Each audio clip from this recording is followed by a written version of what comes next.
TG Geeks, episode 179, July 23rd, 2018. Disneyland and the Festival of Films.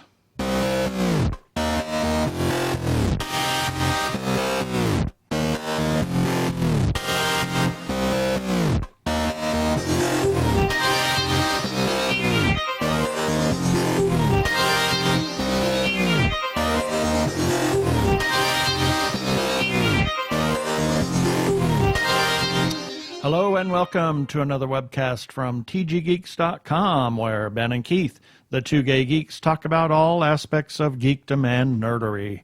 Sci-fi, comics, film, horror, genre, you name it, we talk about it. I'm Keith Lane, and we're coming to you from TG Squared Studios in lovely Phoenix, soggy Phoenix, Arizona. And I'm Ben Raggington, also having just returned from Disneyland, thanks to my lovely sweet fairy. I'm talking about Keith, not Tinkerbell. Back here to Phoenix, Arizona. Ha, ha, ha. I had to really work on that one. Sorry. Sorry. That's all right. Yeah, I was trying to use my podcast voice. Oh, is that? Oh, I kind of ruined it. Okay, I just ruined that. Yeah, we have a really interesting interview for you today. We got Jason Carney from the Phoenix Film Festival. Oh, great little conversation we had with the man. So we're going to just get right to it here.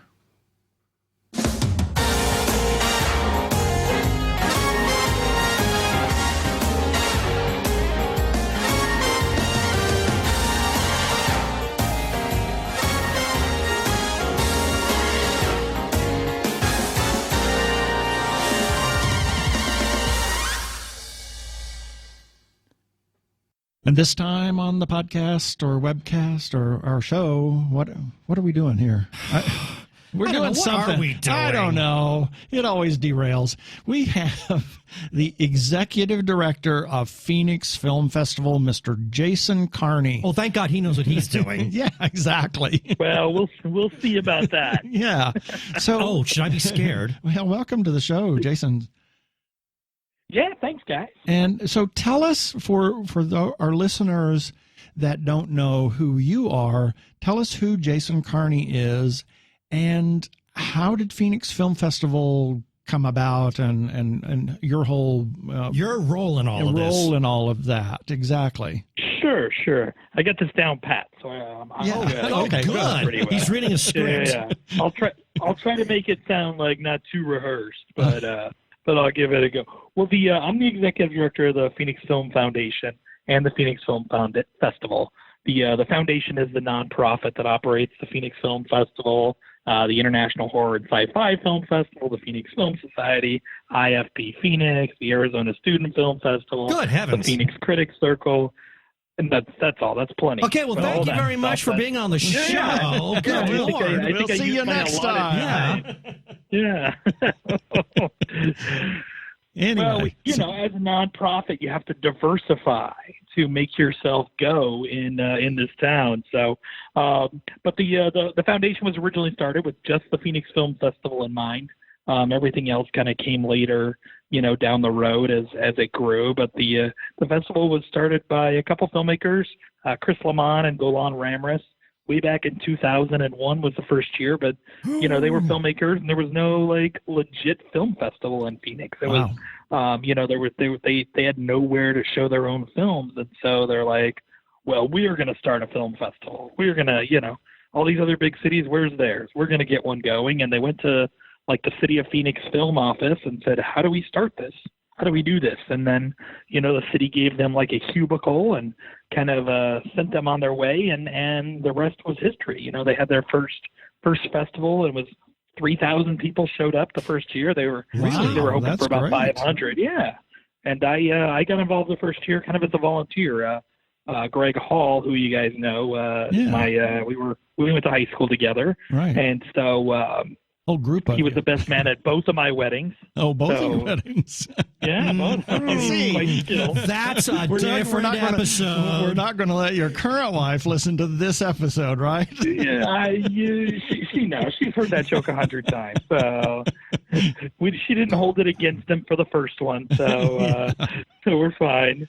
But he, he was roommates with Lamont, and so they made him the program director. So he was going to be the guy that chose all the films right out of the gate. And a couple weeks before the festival, he's like, "Hey, you want to come help me out at this film festival?" And at that point, I didn't know what a film festival was. I was like, I don't know what that is, but we're going to hang out and maybe have some drinks. All right, I'm in. Well, I showed up, and, it was kind of the first year, so nobody kind of like had a ton of roles in place. So Greg and I just jumped in, and we ended up running, running the theaters, managing them, and making sure everything was starting and everything was, technically good, and which we now have an official title for. It's theater operations now. Right. But that's how I got involved. I got hooked. It was just such a great rush, a great environment. Oh yeah. A film arts thing. And so before that, I'd been in hospital administration and also helping run a theater company, community theater. And so I was kind of tying in my arts world at that point with theater, which was my background in high school. And so I just, jumped into film. It kind of had that cool, art feel.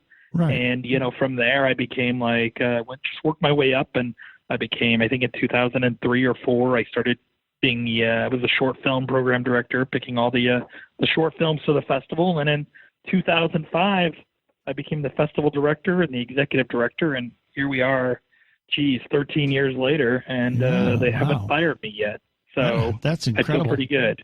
So I know that you had a bunch of people that you went to high school with, Greg. Didn't you go to high school with Tom Levine as well? And Tom Levine. Tom Levine was the it's a small world after all. Yeah, he's one of our new contributors that has come on board. He's going to do a couple of things for us. So yeah, that's really cool. So I saw that he was working with you guys. I'm really excited for that. Yeah.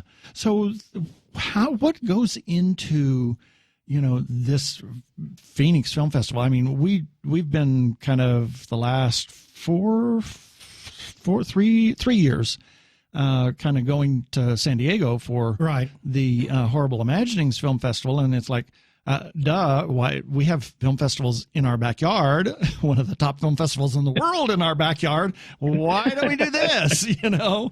So we know some of the things that Miguel has done, and he actually last year we were his sponsor, and he let us pick the LGBT films for the block that they were doing. He said, I don't have time to look at all these films. I got 700 that have been sent in. So he sent us all the LGBT films, and we picked the ones that would be shown there. But tell us some of the nitty gritty for people that don't understand how much work really goes into especially for Phoenix something Film. the size of Phoenix Film Festival. Yeah. It's just massive. You're 10 days, 10 full right. days. I mean, right now.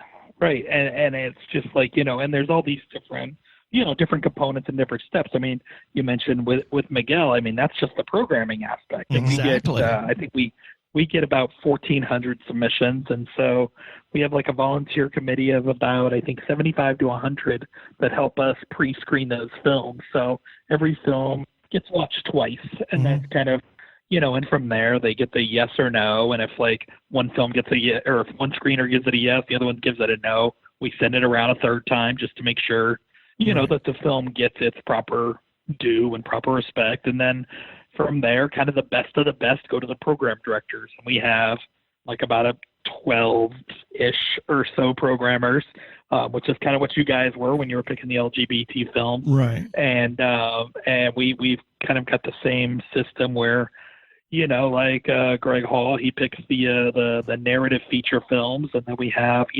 somebody down all the way, picking the Arizona films. And so It's just so many programmers. We got horror and sci-fi, like I mentioned with Monty, who I think he'll talk to in the future. Right. But all those programmers kind of choosing the best of the best, and they're the taste makers of the festival, and so they're picking all the competition films, and those are those 1,400 submissions that we whittle down to 120-ish, 125-ish, and then we also pick our bigger Our bigger, higher profile studio films, they're not in competition, so we recruit those films. Right. Like any film that we like go out and solicit or invite, they can't be eligible for awards.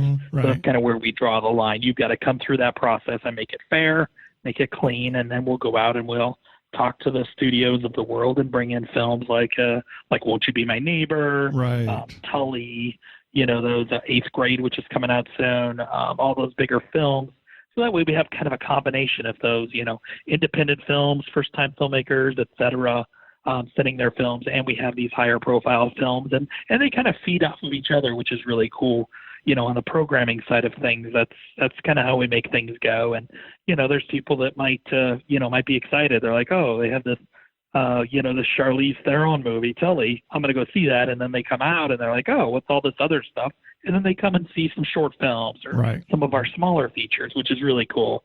And it helps get those, putting these guys that, have these small films really on the same platform as these, higher profile art house or indie films is really, it's really great because it gives them, a spotlight, which is, what it's all about, I think, for me, for programming side of things. Right. Sounds like you've got, with the number of films that you've got running at this film festival and with the selection process that you've got, clearly you need to have a lot of time putting this entire thing together.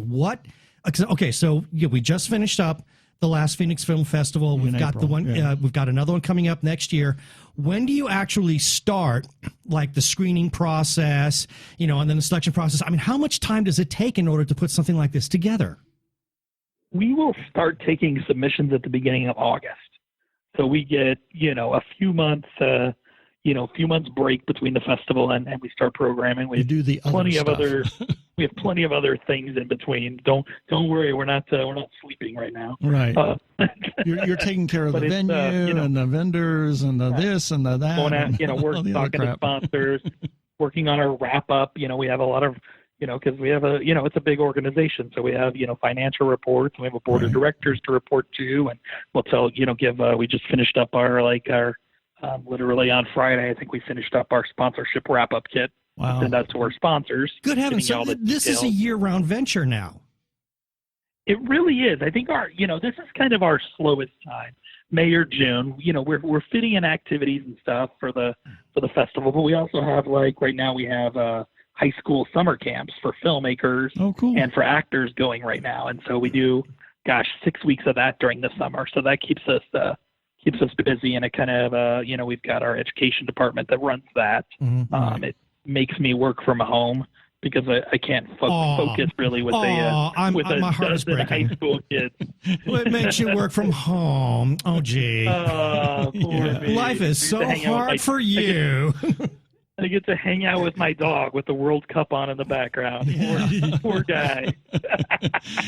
We this year, was our first year for Phoenix Film Festival, and we did attend it once, long time ago. When it was like in its earliest years, right? But this is the first time we actually attended it. The festival as it currently exists, right?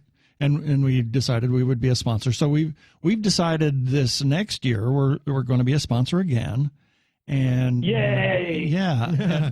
And we're going to do, I think, a staycation at the host hotel for that whole week or whole 10 days. Oh yeah.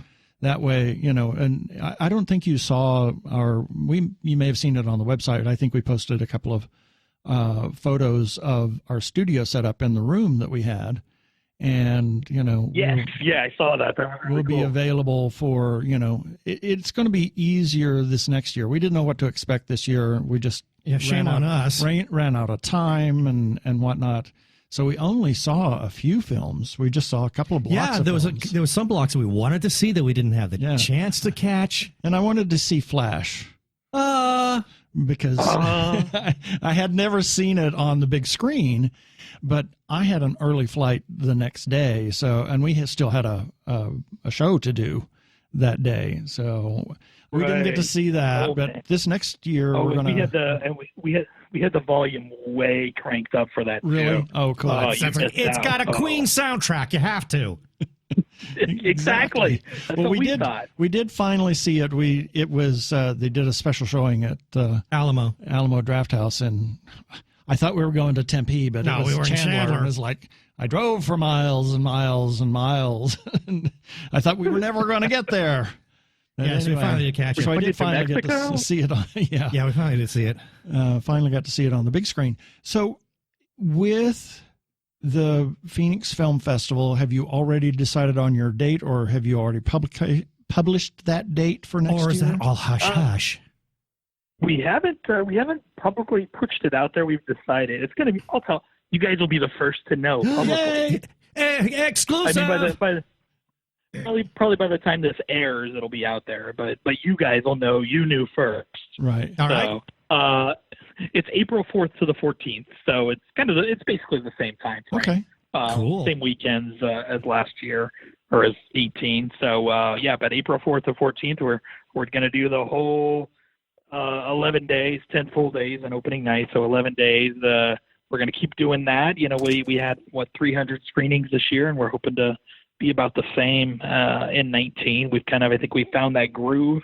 I mean, for the first time you guys come, it's when we're just all blowed up. 11, that was the first year Right. to have this expanded with 2 weekends. So it is, like you mentioned, it's kind of overwhelming, you know, when you first come out, because it's, you know, you got to find your groove and figure things out. I mean, we have board members that come on, and you know, they might come on they might come to a screening or two during the festival before they join the board, and then they get involved and they're like, oh wow, we do all this, and they, you know, it This takes is a them lot of like a work. year, right? It takes them a year of kind of going through the system to kind of get a feel for what we do and how they can be effective for our organization. You know, there's some things, you know, that are no-brainers they can do, but once Right. they go through it, they get a whole different perspective on what they can be doing and really how they can get the most out of enjoying the festival. Yeah, it was last year, the year before, I think, when we went to Horrible Imaginings.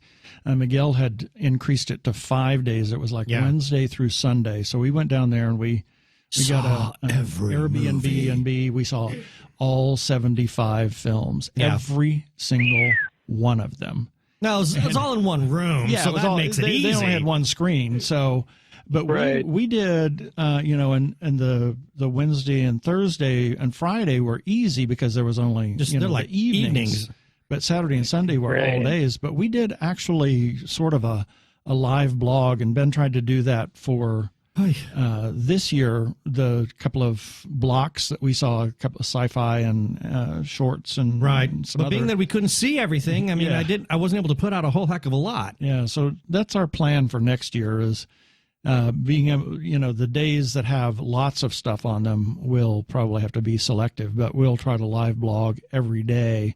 The next day we'll have something, you know, on the previous days, you know, little short reviews, etc.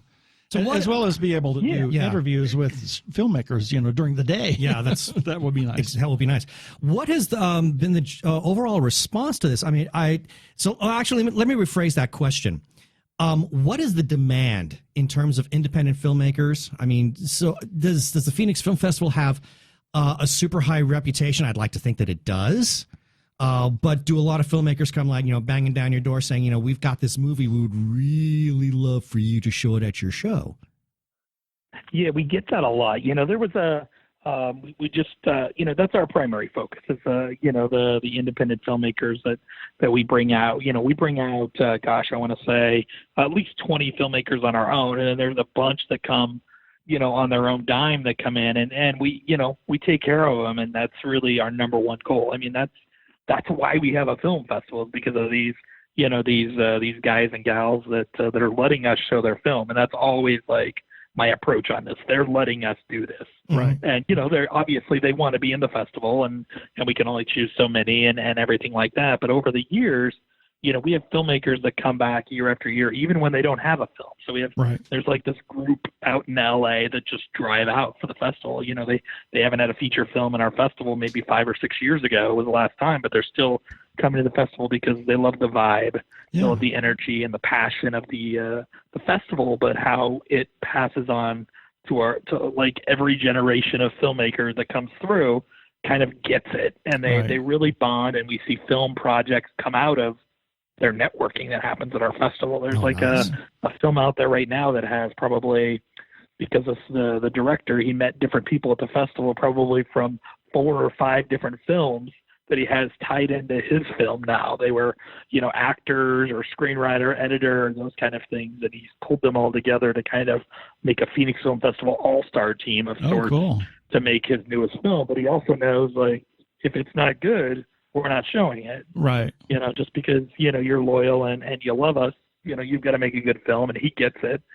He made, there's actually a documentary called Official Rejection. It was probably, I want to say about 10 years ago, but it's about like the film festival process. And he had a narrative feature that he was going on the festival circuit with. And while he was taking that film out there, he was basically making the documentary of the film festival process. Oh, and wow. So he had a really great look. Yeah. He basically got a 2-for-1 in a way. And we came off as like the hero festival. He had like all of these poor experiences and, oh my God, and other festivals and we still get film submissions now. I mean, 10 years later, people go, oh, I saw you guys in Official Rejection. We wanted to submit because we saw you on there. And we were much younger when we were in that documentary. Yeah. So we're like, oh, you look old now. Yeah.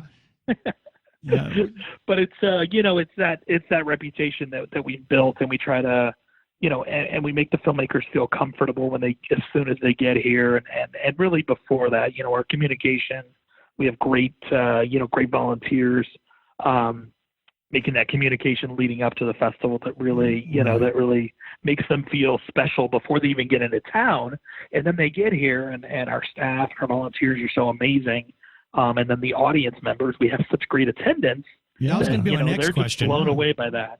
That was going to be my next question. I mean, what has been the fan reception in terms of the audience? We get, we this year we hit 28,000 attendees. Wow.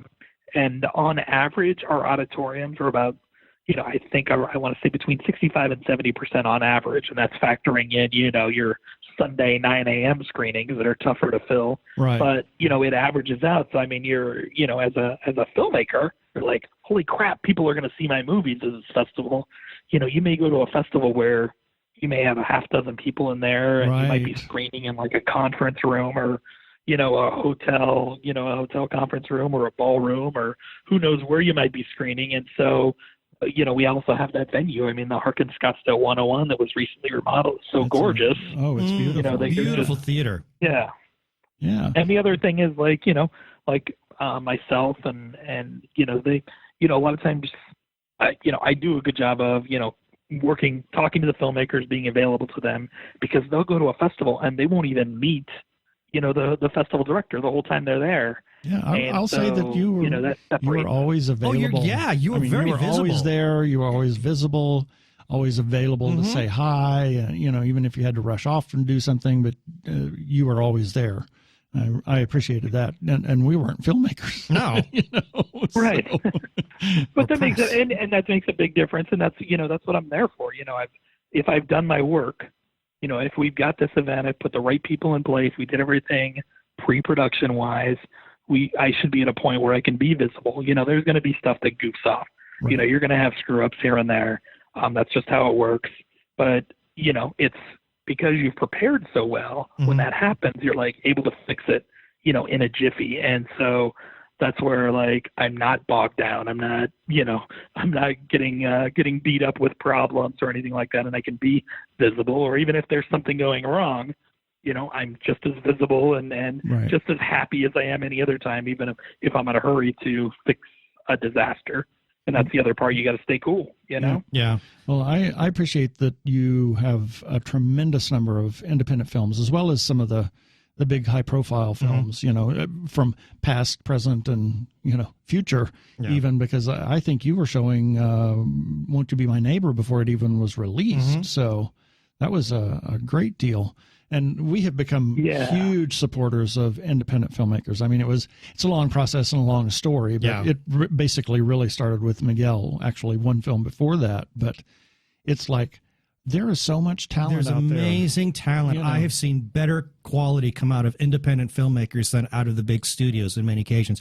I got one last question for you, and that is, with the great success that Phoenix Film Festival is experiencing right now and the visibility that you have, are you guys just looking at maintaining the momentum as it is right now, or do you actually have some maybe long-term aspirations about where this could all go, possibly growing the entire thing? I think we're at the sweet spot in terms of where we're going to be in terms of length of the festival. Like 2 weekends is right. There's other festivals like Seattle, it's like almost a month long, and we're like, we're not doing that. But I mean, I think, we can, there's still a little bit of potential growth within those 11 days in terms of auditoriums and things like that. But there's a couple factors. Like, we're really happy that we're in one space. Right. A lot of festivals you go, and I'm not going to, there's a lot of big festivals you go to, and you've got to go this side of town for one screening, this side of town for the other, this place is the party. And so you're like moving around, and you're not able to enjoy, you're not able to, make connections and meet people and things like that. You meet a filmmaker at one screening, you're never going to see them again, probably. Mm-hmm. During the festival, because it's just so segmented. And so that's one goal is, to stay centralized. And so really building up our core of where we're at during the festival and staying strict to our mission and keep growing attendance. 65-70% is a great number for a festival, but if we could get to 80, holy crap, that'd be crazy. Absolutely. But we're also working on, our year-round events. We're going to be doing some expansion. We're working on a calendar. We just had a meeting last week, and I think there's going to be some really cool stuff coming out of that. I think we'll be announcing probably mid-July, kind of a calendar of, what we're doing in the fall and early spring before the festival even hits us in April. Yeah. So, we'll be really cool to that. Well, please. We do our we'll keep you in the loop, of course. Yeah, because we'll run a press release. Yeah, absolutely, but that then dovetails me into this final question, and that is, for anybody who wants to learn more about what the Phoenix Film Festival is doing, is there any social media presence? Be it Twitter, Facebook, an actual website. Where can people learn more about the film festival itself? We are all over the interweb. We've got PhoenixFilmFestival.com, of course, is where we keep all of our information in one place, but we're also on Twitter at Phoenix Film Fest. We do have more Phoenix Film Festival on Facebook. I don't remember what we are on Instagram or Snapchat. We're everywhere. Oh, Lord. We have a college kid that runs the Snapchat. So we know how to do that. And I'm like, have to be careful with that. That's good. Right. When you're a leader, that's what you have to do. You have to find people that are better at anything you do. Oh, hashtag SMH. Yeah. So all those sources. Is that SMH? Shake my head. Oh, it doesn't stand for scratch my head? No. Oh, okay. Shake my head. No. Anyway, it derailed. Sorry. Anyway. In any case. As it does. All right. Well, thank you, Jason Carney from Phoenix Film Festival for joining great conversation. This is great. We really thank you for being here. The time flew, man. No kidding. Yeah, it does. Well, thanks for being here this time. Yes. Yeah. Cool. All right, guys. Well, let's stay in touch, and we'll do it again next year. Absolutely. All right. Thank you. Thanks, guys. Hey, everybody. Jason Carney here. Phoenix Film Festival. You want to know about movies? You want to know about anything in the geek world? You're listening to the Two Gay Geeks.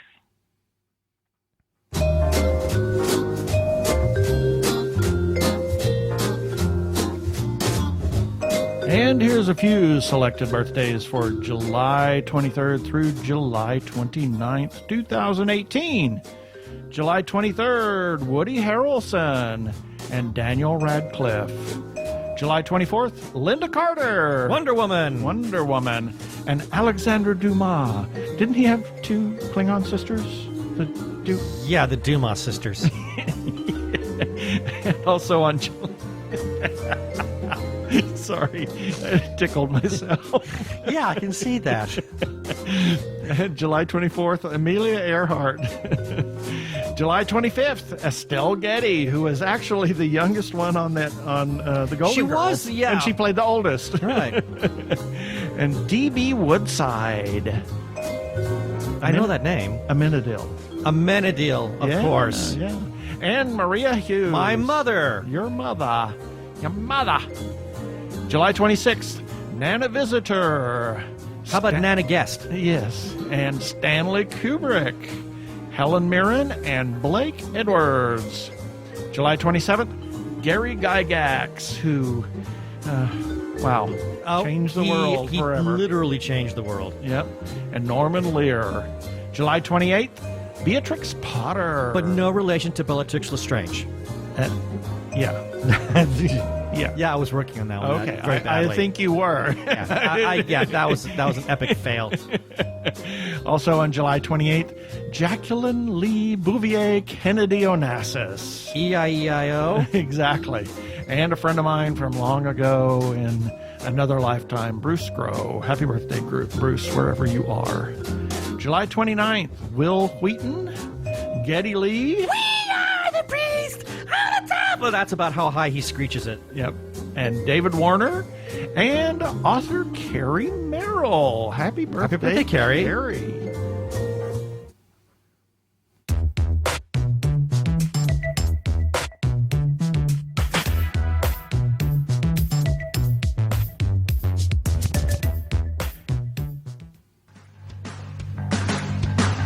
Hi, my name is Joe Hogan, and I'm a geek. And if you're currently listening to this, there's a good chance you're a geek too. So check out my podcast, Geektitude. Each week, I talk with somebody about their geek aptitude. Sometimes I talk to people in a geeky profession.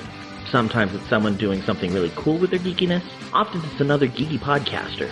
But it's always someone who wants to share their inner geek. So join me each week as we come together to geek out about all the geeky stuff we love.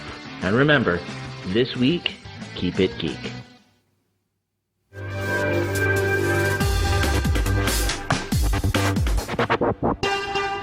Go give a listen to our friend Joe over at the Geektitude podcast. Who's down in San Diego now? No, he always goes, and we didn't get to go this year. Wah. And now it's time for everybody's favorite part of the show. Yeah, I want some wine with that wah.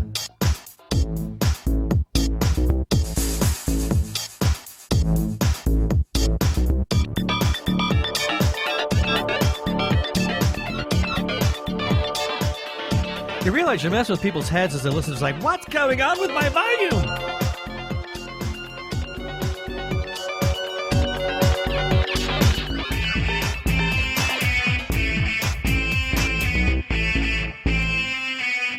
Wow, is that how it ends? That's how it ends. Far out.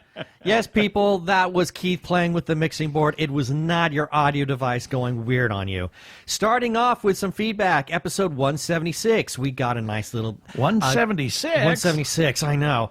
Got a comment from Missy Gunnels-Catano. This was because it was her birthday for that episode. Yeah. And she says, love the new birthday music. Thanks for the early birthday wish. I knew I already shared a birthday with Tom Cruise, but I didn't realize I shared one with Dave Barry. We also share a birthday with Franz Kafka. Oh, dear. And then she concludes with, interesting interview with Sean Michael Wilson, Yeah, which then takes us to a comment from Sean Michael Wilson himself. He says, thanks, guys. I enjoyed it. Check out my book, folks. Then moving right along, we ran a review for the movie The First Purge. And Hamish Downey responded with, what a pity they didn't explore this idea more. Okay, Hamish, I'm not quite sure what you mean, but First Purge, that's a prequel. There's a whole franchise, et cetera, et cetera, et cetera. And it was spawned probably by the Star Trek episode. Maybe. Return of the Archons? Yes. Yeah, it's possible. Hail Andrew. Yeah. Or whatever. What did they say? Oh, Joel Andrew, I mean. Yeah, Joel Andrew. Yes, I said that the other day.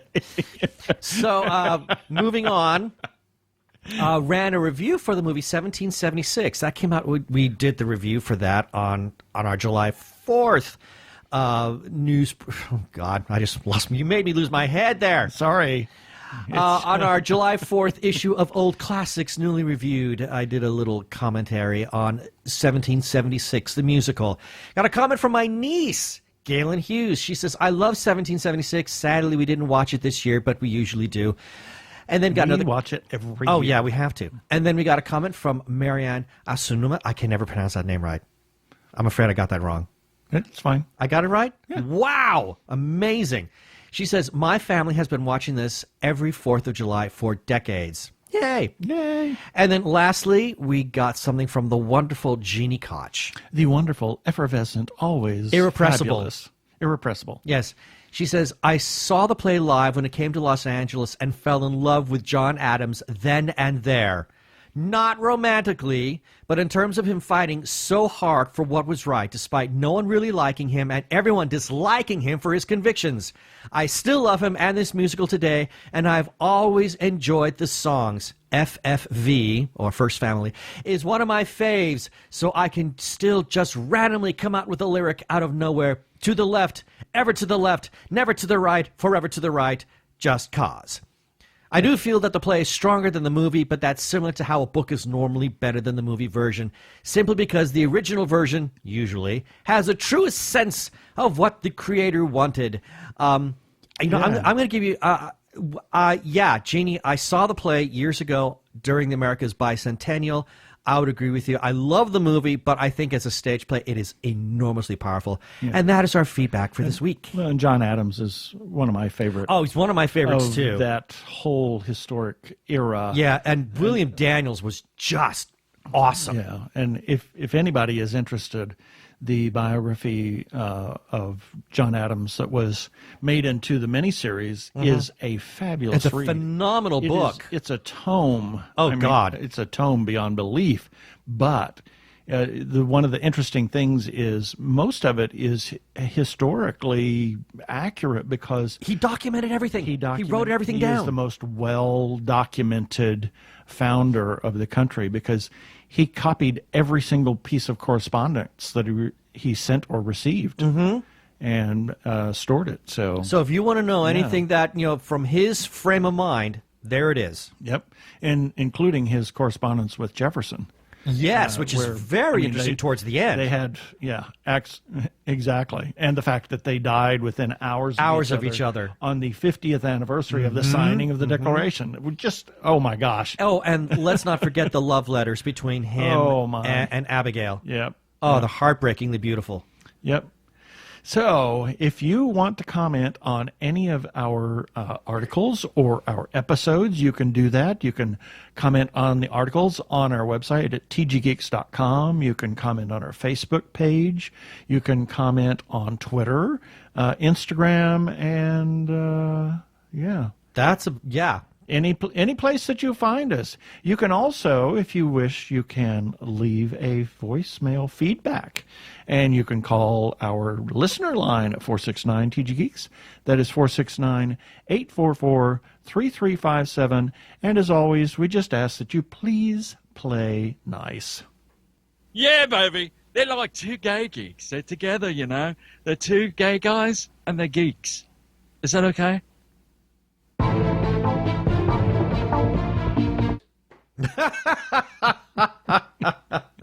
Wow. Since you complained. I was just making an observation. My word. Touchy today. And just a little touchy. Touchy. And you're the one touching the soundboard. Yeah, that's what I say. So, anyway, I'll talk a little bit about... Our second segment. Yeah, talk a little bit about a nice little trip to Disneyland. Now, by now, I've already ran an article for last Saturday about the birthday trip to Disneyland, and covered it was some of the highlights about the things that we did when we were there. Yeah. But okay, so people kind of you got my take on that, but as far as some things that we did, what were some of the standout moments for you?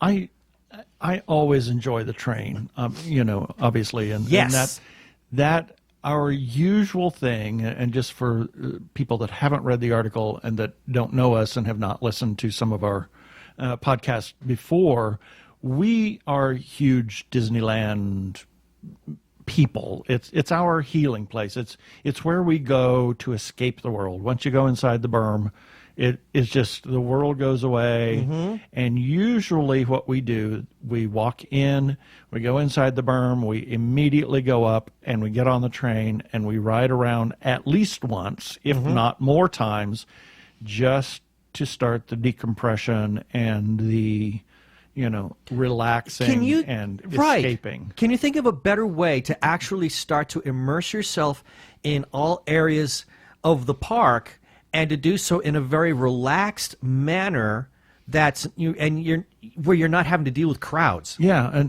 and the thing about the train is, for the most part, they use what they refer to as the holiday cars, and those are the ones that have the long benches that face inside Disneyland when you get on the train. So you get on the train, you sit down, and you're looking inside Disneyland. You ride the train all the way around, looking inside the park, and you come back looking inside the park. Mm-hmm. You get off the train, and you walk down into the park. So it's a perfect initial immersion into the park. Absolutely. Yeah. Other than the fact if you walk just straight in, but it's one of our traditions to ride the train. Mm-hmm. And the train is always, it's special for me. It always has been. Yeah, and I make mention how in the article that I wrote that there was a period of time where we didn't have an annual pass, and part of that time, the second time, was when the trains were down. Right. So because they were doing some, as everybody knows, they're building the brand new Galaxy's Edge. That's the new Star Wars land. They had to completely redesign the Rivers of America. They had to completely change, or not completely, but change a good portion of the track alignment. Yeah. So it's like, and the new section. I love the new alignment. It's like, oh wow, this is incredible. I love it. I think it's great. There's one little piece missing, and that is sad, but. The original barn and where the original barn was, and so that's not there anymore.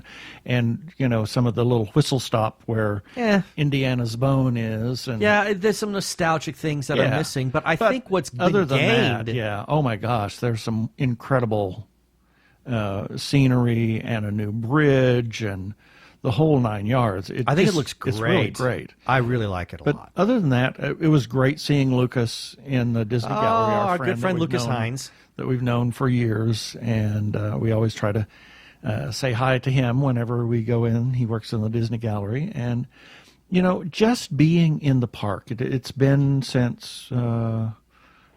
several months since we've been in the park, and it's just nice to go in. Last time we were there was December. The parade was great. We saw the new Pixar play parade. Mm-hmm.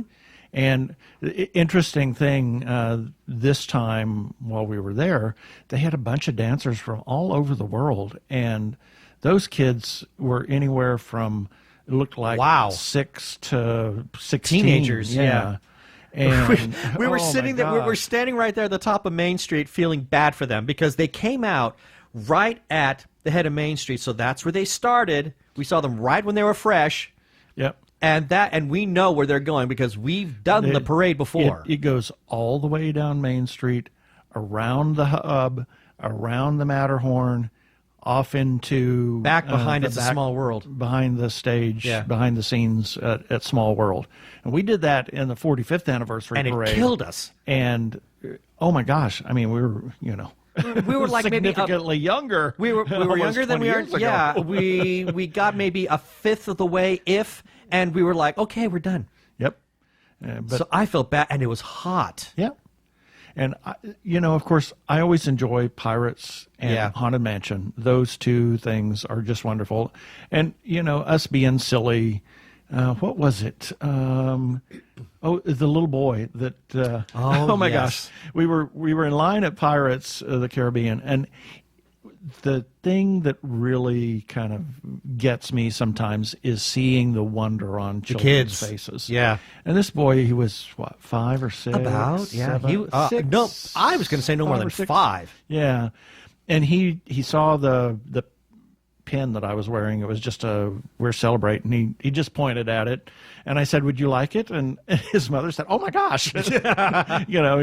So I gave it to him, and then we were standing there and we talked about Pirates of the Caribbean and all of that and talked to him. And then actually we went over to Haunted Mansion and they were right Happened there to be too. right behind us. Yeah, and so we were talking about Haunted Mansion and, tell them about it. And it's just kind Little of hints here and there, hints of to enjoy things to better enjoy do. the ride. Yeah. It was great fun. I mean, I like to kind of be that unofficial ambassador from time to time. It's a lot of fun. Just the trivia that we know about. And of course, the park.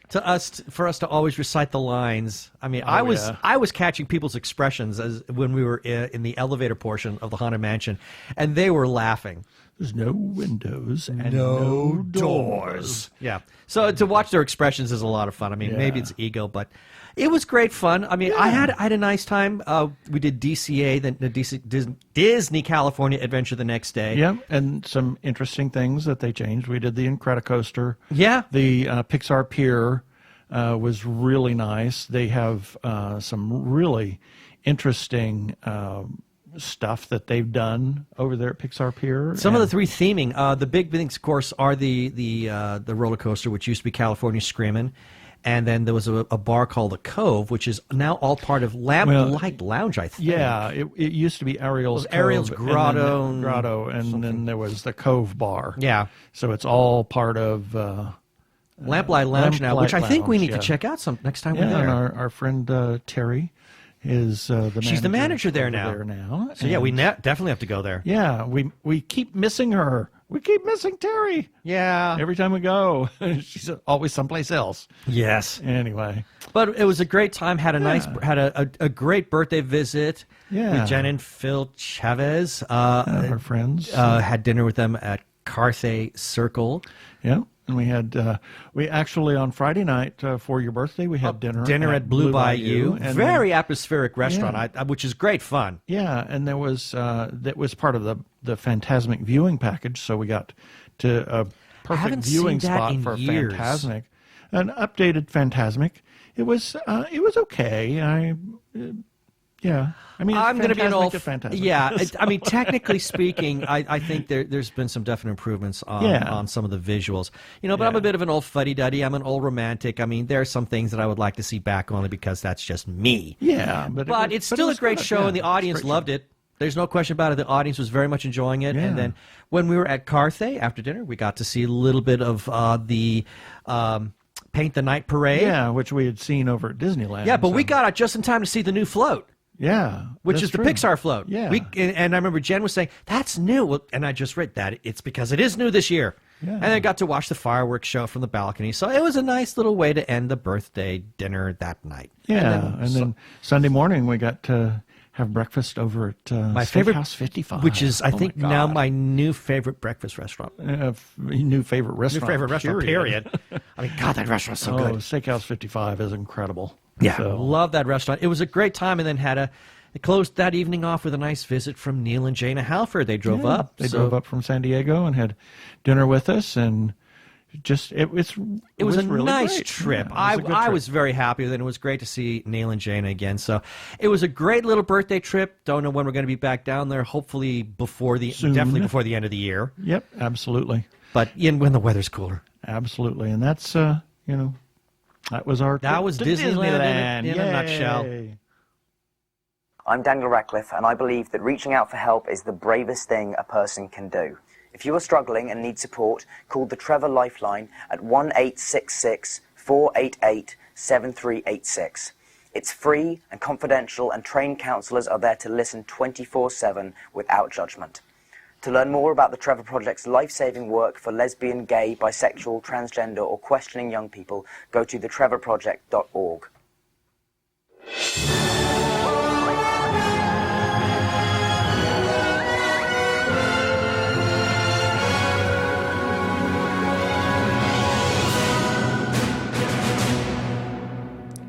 And for those who only listen to the podcast, we do have a website at tggeeks.com. And we run lots of stuff. Lots of stuff. We're going to cover the things that we ran from July 15th through July 21st. But there was a previous week's worth of content, people. Go to tggeeks.com. Check it all out. But starting on Sunday, July 15th, we had issue number 5 of Dr. Zombie, the monster family physician from the wonderful Tommy Cannon.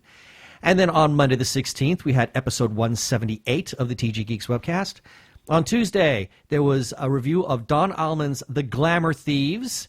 It is I called it a light, gay, and suburban fantasy. And then on Wednesday, we have another old classics newly reviewed. This is Ice Station Zebra from the movie from 1968. From the movie of 1968. Yeah. And we had a review for Mamma Mia, Here We Go Again, where Andrea Richoff calls it celebratory and fun. And then on Thursday the 19th, we had a press release, 2 press releases, in fact. One was for the movie Glass by M. Night Shyamalan, and another press release for a movie called Boy Erased. Boy, that one, intense. Looks very intense. Yeah. And then Tom Levine comes back with another one of his Amazon Prime Time reviews. This one is for the Graceville Incident. And then lastly, there was a new trailer for the Warner Brothers series Titans that is going to be premiering on their digital streaming service, and how it is certainly not family friendly. Yeah. Check it out, but adults only. And then on Friday, there was issue number 20. 20! Wow, 20. Of new That's almost sushi. half a year. I know, he's growing up. Of new sushi, morsels of news from Japan and beyond from the wonderful Hamish Downey. And then, as we talked about a little bit earlier, on the 21st, there was the article on my birthday trip to Disneyland. So please check these things out and more at tggeeks.com. We always have lots of stuff going on there. And you can check them out on the Facebook page, too. So yes. Visit and comment, and also you can find us on Twitter. Everything that we publish goes to Twitter as well. So, as always, we have a few follow-up items. Check out the widgets on the side of the page. There are quite a number of books and causes that we support. For example, Beth Cato's Roar of Sky, the 3rd edition of Blood of Earth series, is up there for pre-order. And, of course, you can order The Last Sun by Katie Edwards, his first novel. And, oh, my gosh. Please! This thing is going crazy. It is such a great novel. It really is. Well, it's getting reviews all over the place, and I think Katie Edwards just posted a picture. There's like several copies that have been checked out from libraries. Yeah. Fantastic. So order that, and as well as lots of other books and things over there. Books and things. Books and things. There you go. Books and things and more, etc. Yeah. And we're huge supporters of Arizona Opera and hope that you will be too. Their next season starts in October. Tickets are available. Season tickets are still available, and individual opera tickets are available. Check it out at azopera.org. Or if you're not in Arizona, check out your own opera company. Exactly. There's some really interesting things going on there. Trust me, it's worth it. Yeah. And we're huge supporters of independent creators, whether it's filmmakers, comic book artists, writers, or others. Please consider supporting independent creators. Buy their stuff, rate their stuff, review their stuff, buy their stuff, listen to their stuff, watch their stuff, buy their stuff. Yeah. Buy. Buy, because that's their bread and butter. Exactly. Special shout out to Doctor Who Talking Who on Twitter, to Michael C. Burgess on Twitter, and to the Human Arkle on Twitter. They all have paper.lees that republish our content. Doctor Who Talking Who's is the Doctor Who Fancast Guide. You can find them by searching at Talking Who. Michael C. Burgess's is the Byronix Semi-Journal Aggregator. On Twitter, he is at Byronic, that is Byronik. And the Human Arkles is the Arkle Times Post Dispatch News, and on Twitter he is at Arkle, A-R-K-L-E, and he also has on Tumblr the Incorrect Star Trek Voyager quotes, which is always amusing. And we also have to give a special shout out to the Facebook group The Gay Geek for allowing us to post our episodes and relevant stories and articles there on their page. It's an awesome Facebook group. They can be found at facebook.com/group/thegaygeek. You will have to sign up for it because it's private, but they're really cool. As long as you play nice, you will be easily approved. It doesn't matter what your walk-in life is. And as always, special thanks to moderator Jeremiah Reeves for allowing us to share our content there. Yes, thank you, Jeremiah. And thank you to everybody that has clicked on our Amazon ads, where some people are clicking on that. Thank you. That means a lot. It means a lot. Yeah, and we get a little bit of a kickback. I think we've made a whole another $2. So add that to the other $2, and Amazon still hasn't paid us, but but be that as it may, eventually it they will, means but- something to us Yeah, emotionally it that you means guys are checking it out, and believe it, Exactly. it also means something out to the people that we run the ads for. we also try to, at the bottom of each article, do an Amazon search ad. So if you want to buy something on Amazon, use one of our search ads, and that would be great. And lastly, we are now on Spotify. Ta-da! It's amazing now that we've been accepted. What's about bloody well time? Exactly. So we're on Spotify. Check us out. There's in the article in the show notes, we're going to have a link to that. And you can check us out on Krypton Radio at 3 a.m. and 3 p.m. Pacific time. And please rate us on iTunes, and don't forget to subscribe to our YouTube channel.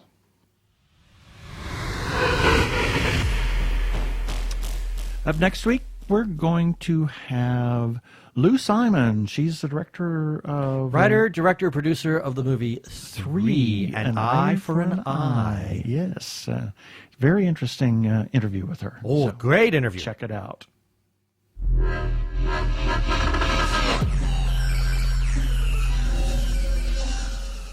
Okay, that should do it for this episode of TG Geeks Webcast. Be sure to check out the article for this webcast episode. We're going to have several links on the page of things that we talked about. And remember, you can comment on our Facebook page or our website, tggeeks.com. Or you can leave us a voicemail at 469-TG-GEEKS. That is 469-844-3357. From TG Squared Studios, I'm Keith Lane. Thanks for listening. Please be kind to yourself and those around you. Peace. Cheers.